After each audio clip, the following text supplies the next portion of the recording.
400 தொகுதிகளில் வெற்றி பெறுவோன்னாரு. அதுக்கப்புறம் ஒரு கட்ட தேர்தல் முடியும் போதும் அந்த 400 மறந்துட்டு 350ன்னாரு. அப்புறம் பிஜேபி தலைமையில் ஆட்சினாரு, பிஜேபி ஆட்சினாரு. நேற்றுக்கு முதல் முறையா வாழ்த்து தந்திருக்காரு, என்டிஏ ஆட்சின்றாரு. சந்தர்ப்பவாதி தானே மோடி, எப்படி வேணாலும் பேசுவார். 5.5 லட்சம் வாக்குகள் வித்தியாசத்தில் 2019 தேர்தல் வெற்றி பெற்ற மோடி எங்களுடைய சாதாரண ஒரு தோழர் தொண்டரை அங்க நிறுத்தினோம் அஜய் ராயின்னு, அவர்கிட்ட 1.5 லட்சம் வாக்குகள் வித்தியாசத்தில் தான் அவர் வெற்றி பெற முடியுதுன்னா அப்ப 4 லட்சம் பேர் எதற்கு அவருக்கு வாக்களிக்கும்? மக்கள் நலனுக்காக பிஜேபியை அவர் நிராகரிக்க வேண்டும், மோடியை நிராகரிக்க வேண்டும். ராமரே விவேகானந்தரை நிராகரித்த பிறகு சந்திரபாபு நாயுடு எதற்கு அவர்களை ஆதரிக்க வேண்டும் என்று தெரியும். இந்த ராமர் கோவில் என்பது மக்களுக்கான நாட்டுக்கான கோவில் இல்லை, இது மோடியுடைய அரசியலுக்காக பயன்படுத்துகிறார் என்று எச்சரித்தார்கள். பைசாபாத்தில் படுதோல்வி அடைந்திருக்கிறார்கள். மோடியை ராமரும் கைவிட்டு விட்டார், தமிழ்நாட்டிற்கு வந்து விவேகானந்தரை நாடினார், விவேகானந்தரும் நிராகரித்து விட்டார். இந்தியா கூட்டணியுடைய வெற்றி கடந்த தேர்தலை விட வாக்கு சதவிகிதம் இந்த தேசம் முழுவதும் உயர்ந்திருக்கிறது. பாஜகவுடைய வாக்கு வங்கி சரிந்திருக்கிறது.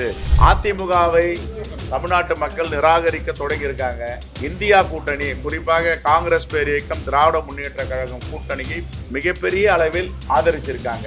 இனி வரும் காலங்களில் காங்கிரஸ் பேரியக்கமும் இந்தியா கூட்டணியும் திராவிட முன்னேற்ற கழகமும் எந்த அணியில் இருக்கிறார்களோ அந்த அணி வெற்றி பெறும். அது பாஜக ஓட்டு இல்லைங்க, அது எல்லாமே பாமக ஓட்டு. நேற்று கூட புள்ளி விவரத்தோட சொன்னேன். பாட்டாளி மக்கள் கட்சி ஓட்டெல்லாம் தன்னுடைய ஓட்டுன்றாங்க. பாட்டாளி மக்கள் கட்சிக்கு ஒரு வாக்கு வங்கி 7%, 8% வாக்கு வங்கி வச்சிருக்காங்க. அவங்க 2வது இடம் வந்த இடம்லாம் பாருங்க, பாமகவுடைய வாக்கு வங்கி இருக்கிற இடத்துல தான் வந்துருக்கு. மீதி வேற இடத்துல ஏன் வர முடியல அவங்களால? பிரியாணியை ரெடி பண்ணி வச்சிருக்காரு, தேதி குறிக்க போறோம், நீங்க எல்லாம் வந்துருங்க, ஆடு ரெடியா இருக்கான் சொன்னார்ல அவர் முன்னாடி, வர சொல்லுங்க, நாங்கெல்லாம் பிரியாணிலாம் ரெடி பண்ணி வைக்கிறோம்னுட்டு ஒரு நாள் தேதி குறிச்சிட்டு சொல்றோம். காங்கிரஸ் பேரியக்கம், இந்தியா கூட்டணி வெற்றி பெற்றிருக்கின்ற எங்களுடைய நாடாளுமன்ற வேட்பாளர்களின் வெற்றியை தமிழ்நாட்டு மக்களுக்கு சமர்ப்பிக்கிறோம். இந்த வெற்றி பெறுவதற்கு உறுதுணையாக இருந்த இந்த தேசத்துடைய முகமாக இருக்கின்ற எங்கள் தலைவர் ராகுல் காந்தி அவர்களுக்கும், அகில இந்திய காங்கிரஸ் கமிட்டி தலைவர் மல்லிகார்ஜுன கார்கே அவர்களுக்கும், எங்களுடைய என்றென்றும் தலைவராக வாழ்ந்து கொண்டிருக்கின்ற தியாகத்தின் திருவுருவம் அன்னை சோனியா காந்தி அவர்களுக்கும், அன்பு சகோதரி பிரியங்கா காந்தி அவர்களுக்கும், தமிழ்நாட்டின் இந்தியா கூட்டணி தலைமையேற்று நடத்தி கொண்டிருக்கிற திராவிட முன்னேற்ற கழகத்தின் தலைவர் மாண்புமிகு முதலமைச்சர் அண்ணன் தளபதி அவர்களுக்கும் மனமார்ந்த நன்றியை தமிழ்நாடு காங்கிரஸ் பேரியக்கத்தின் சார்பாக தெரிவித்துக் கொள்கிறோம். வெற்றி பெற்று வந்திருக்கின்ற எங்களுடைய வெற்றி வேட்பாளராக இருந்த, தற்பொழுது நாடாளுமன்ற உறுப்பினராக, தமிழ்நாட்டின் மக்களுடைய குரலாக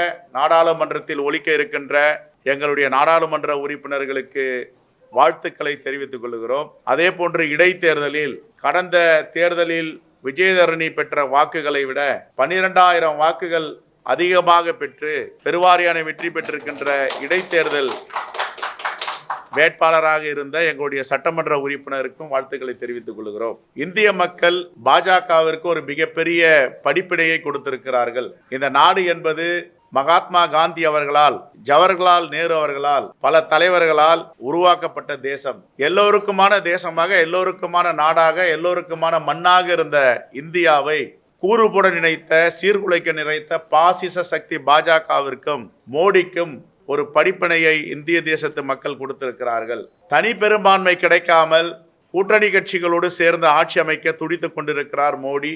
இது ஒருபோதும் நடக்காது.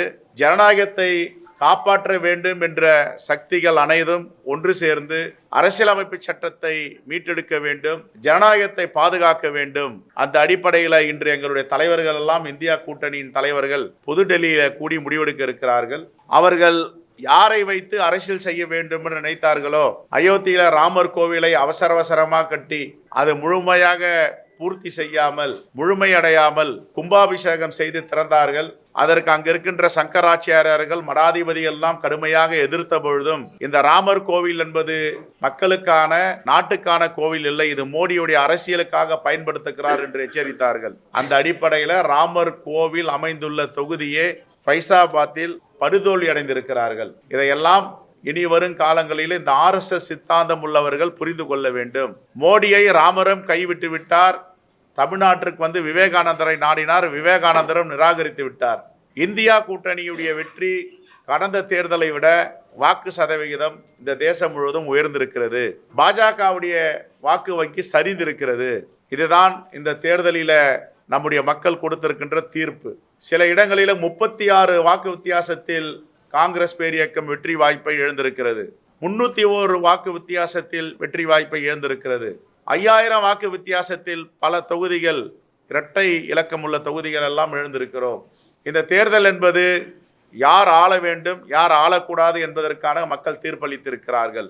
பாஜகவிற்கு அந்த வாய்ப்பை கொடுக்கவில்லை. இந்திய மக்கள் பாஜகவையும் மோடியை நிராகரித்திருக்கிறார்கள். தமிழ்நாட்டில் காங்கிரஸ் பேரியக்கத்தின் வேட்பாளர்கள் மக்களுடைய குரலாக நாடாளுமன்றத்தில் தமிழ்நாட்டுடைய பிரச்சனைகள், தமிழ்நாட்டுடைய வளர்ச்சி, தமிழ்நாட்டுடைய எதிர்காலம், அதை பற்றி எல்லாம் குரல் கொடுப்பார்கள். தமிழ்நாட்டின் முகமாக இருப்பார்கள். குறிப்பாக இந்தியா கூட்டணியுடைய வேட்பாளர்கள் அனைவரையும் மாண்புமிகு முதலமைச்சர் தமிழ்நாட்டு கூட்டணிக்கு தலைமை ஏற்றிருக்கின்ற தளபதி அண்ணன் அவர்கள் தன்னுடைய வேட்பாளர்களை போன்று எல்லோரையும் அரவணைத்து தினம் தொலைபேசியில் தொடர்பு கொண்டு எங்கெங்க பிரச்சனை இருக்கிறது, அதை எப்படி சரி செய்ய வேண்டும் என்று ஏறக்குறைய 27 நாட்களாக காலையில் முதல் தொலைபேசி முதலமைச்சர் பேசுவார். இந்த தொகுதியில் இந்த பிரச்சனை இருக்கிறது என்று. அந்த அளவிற்கு கண்ணும் கருத்தமாக எல்லா வேட்பாளருக்கும் இந்தியா கூட்டணி வேட்பாளர்கள் வெற்றி பெற வேண்டும் என்று அவர் எடுத்த முன்னெடுப்பு முயற்சி தான் 40 நமதே என்று நாம் வெற்றி பெற்றிருக்கிறோம். இல்லை, அவர் பத்திரிகையாளர் சந்திப்பை நான் இப்போ தொலைக்காட்சியில் பார்த்தோம். அவர் சொல்கிறாரு,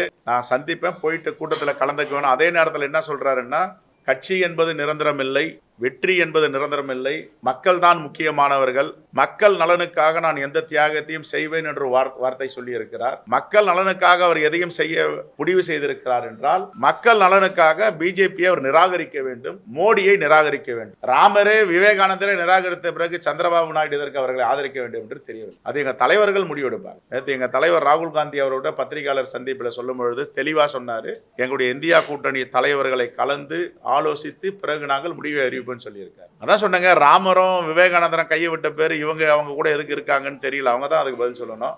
எங்கள் தலைவர்கள் முடிவெடுப்பாங்க. எங்கெங்கெல்லாம் வாய்ப்பு இருக்கோ, எங்கெங்கெல்லாம் விளையாட முடியுமோ விளையாடி இருக்காங்க. அதுக்கு ஆதாரங்கள்லாம் இருக்கு. அதான் சொல்றேன், நாங்கள் வெறும் 36 வாக்கு வித்தியாசத்திலும் 301 வாக்கு வித்தியாசத்திலும் 1000 வாக்கு வித்தியாசத்திலும் பல தொகுதிகளில் வெற்றி வாய்ப்பை எழுந்திருக்கிறோம். அதுக்காக எங்களை ஆதரிக்கலன்னு சொல்ல ஆதரிச்சிருக்காங்க. அதனால தான் காங்கிரசுடைய வாக்கு சதவிகிதம் கடந்த தேர்தலை விட இந்த தேர்தலில் இந்தியா முழுவதும் உயர்ந்திருக்கிறது. இல்லை, இப்போ தேர்தல் ஆணையம் பாஜகவுடைய கைப்பாவையாக மோடி என்னென்ன சொல்லுகிறாரோ, மோடி எழுதி கொடுத்ததான் தேர்தல் ஆணையம் படிக்குது. மோடி என்ன சொல்றாரோ அதான் தேர்தல் ஆணையம் செஞ்சது. இந்த 7 கட்ட தேர்தல் யார் எழுதி கொடுத்தது, யார் இந்த தேதியெல்லாம் ஃபிக்ஸ் பண்ணது? முதல் கட்டம் எங்கே நடக்குதோ அங்கே பிரச்சாரத்தையே முடிச்சிட்டார் அவர். முதல் கட்டம் எங்கெங்கே நடக்குதோ, எந்தெந்த மாநிலத்தில் இருக்குதோ 7 முறை 8 முறை போய் பிரச்சாரத்தை முடிச்சிட்டார். அப்போ அதெல்லாம் முதல் கட்டமாக அறிவிக்கிறாங்க. மோடிக்கு எப்படி தெரியும் இது முதல் கட்ட தேர்தல் இங்கே வரப்போகுது, நம்ம 7-8 முறை போய் முடிச்சுக்கலாம் அப்படின்ட்டு? அப்போ 7வது நடக்கிறது, 6வது நடக்கிறதெல்லாம் அந்த பகுதியெல்லாம் போவே இல்லையே அவர். அப்போ எப்படி தேர்தல் ஆணையம் சொல்லாமல் தெரியுமா, இல்லை இவர் எழுதி கொடுக்குறத தேர்தல் ஆணையம் படிக்குதா? ஏங்க, அவர் 400 தொகுதிகள்னாரு, 400 தொகுதிகள் வெற்றி பெறுவோன்னாரு. அதுக்கப்புறம் ஒரு கட்ட தேர்தல் முடியும் போதும் அந்த 400 மறந்துட்டு 350ன்னாரு. அப்புறம் பிஜேபி தலைமையில் ஆட்சினாரு, பிஜேபி ஆட்சினாரு. நேற்றுக்கு முதல் முறையாக வாழ்த்து தந்திருக்காரு, என்டிஏ ஆட்சின்றாரு. சந்தர்ப்பவாதி தானே மோடி, எப்படி வேணாலும் பேசுவார். அது அகில இந்திய காங்கிரஸ் கமிட்டி ஆய்வு செய்யும். அந்த மாநிலத்தை பற்றி பேசுறதுக்கு எனக்கு தகவல் இல்லை. குறிப்பாக சொல்ல போனீங்கன்னா 2019 5.5 லட்சம் வாக்குகள் வித்தியாசத்தில் வெற்றி பெறார் மோடி. மோடிக்கு செல்வாக்கு இருக்கு, பாஜக செல்வாக்கு இருக்குன்னா 10 ஆண்டுகளாக பிரதமராக இருந்தவர் ஒரு பாஜகவின் ஒரு பிம்பம் என்று அவரை முன்னிறுத்தினாங்க. 5.5 லட்சம் வாக்குகள் வித்தியாசத்தில் 2019 தேர்தலில் வெற்றி பெற்ற மோடி எங்களுடைய சாதாரண ஒரு தொண்டரை அங்கே நிறுத்தினோம், அஜய் ராயின்னு. அவர்கிட்ட 1.5 லட்சம் வாக்குகள் வித்தியாசத்தில் தான் அவர் வெற்றி பெற முடியுதுன்னா, அப்போ 4 லட்சம் பேர் எதற்கு அவருக்கு வாக்களிக்கல?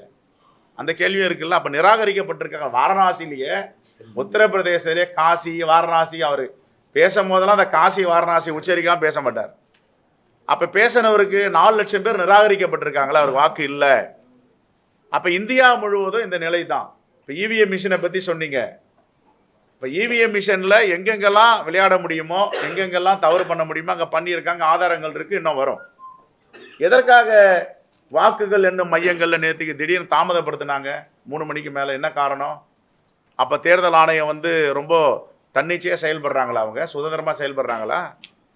அதுக்கப்புறம் எங்கள் தலைவர்கள்லாம் போய் புகார் பண்ண பேர் என்ன ஆரம்பித்தாங்க. அது கருத்து கணிப்பு இல்லை, கருத்து திணிப்பு, மோடியால் திணிக்கப்பட்டது. இல்லைன்னா உங்களுடைய ஊடக தொலைக்காட்சி உரிமையாளர்லாம் பிடிச்சி ஈடியை வச்சு உள்ளே போட்டிருப்பார், மிரட்டி இருப்பார். ஆகையால அவர் எழுதி கொடுத்த ஃபிகர் எல்லாம் சொல்லிட்டாங்க. அது பாஜக ஓட்டு இல்லைங்க, அது எல்லாமே பாமக ஓட்டு. நேற்று கூட புள்ளி விவரத்தோட சொன்னேன். பாட்டாளி மக்கள் கட்சி ஓட்டெல்லாம் தன்னுடைய ஓட்டுன்றாங்க. பாட்டாளி மக்கள் கட்சிக்கு ஒரு வாக்கு வங்கி இருக்கு, 7% 8% வாக்கு வங்கி வச்சிருக்காங்க. அவங்க 2வது இடம் வந்த இடம்லாம் பாருங்க, பாமகவுடைய வாக்கு வங்கி இருக்கிற இடத்துல தான் வந்திருக்காங்க. மீதி வேற இடத்துல ஏன் வர முடியல அவங்களால? தென் சென்னைலாம் யாருடைய வாக்கு வங்கி? வன்னியர்கள் எவ்வளவு இருக்காங்க தெரியுமா? சரிங்க, நீங்க வன்னியர்கள் வாக்கு வங்கிலாம் எடுங்க. வன்னியர்கள் வாக்கு வங்கி எந்தெந்த தொகுதியில் இருக்கோ அங்கெல்லாம் 2 இடம் வந்திருக்காங்க. அது வன்னியருடைய வாக்கு வங்கி, பாமகவுடைய ஓட் பேங்க். அதுல போயிட்டு இவங்க வாங்கிட்டு அவங்க ஓட்டை போய் நான் 2வது இடம் கூவிட்டு இருந்தாங்கலாம், விலை போகாது.